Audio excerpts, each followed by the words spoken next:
బైబిల్లో మా టీచర్ అమ్మ చెప్పేది, శిరోమణి టీచర్, ఆవిడ క్రిస్టియన్ ధర్మాన్ని పాటించే టీచర్. ఆవిడ చెప్పిన వాక్యాలు గుర్తుండిపోయినాయి. తనని తను తగ్గించుకున్నవాడు హెచ్చింపబడును అంటే నాకు ఇష్టం ఆ వాక్యం. అది పాటించాను అనుకుంటా. 60 సీట్ల పోటీ చేద్దాం అనుకుంటే లేదు, 40 చాలు. 40 కాదు అంటే సరే 35, 35 కూడా కాదు 25 కూడా కాదు 21 అంటే 21 మొత్తం గెలుపు దేశం మొత్తం మాట్లాడుకునేలా చేస్తుంది. అంటే ఇది బైబిల్ సూక్తి గుర్తొచ్చింది.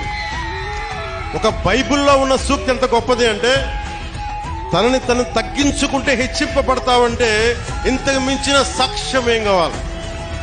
21 స్థానాలకి నువ్వు పోటీ చేస్తే 100కి 100% గెలిచి దేశమంతా మాట్లాడుకునేలా చేసిందంటే ఆ బైబిల్ సూక్తి ఎంత గొప్పదో మా టీచర్కి, ఆ శిరోమణి టీచర్కి, ఆవిడకి నా పాదాభివందనాలు. ఆ తల్లి ఏ లోకాల్లో. నా అన్నదమ్ములు పక్క చెల్లెలు పాటించే క్రీస్తు ధర్మానికి నేను అంతే ప్రాణం ఇస్తాను. భగవంతుడు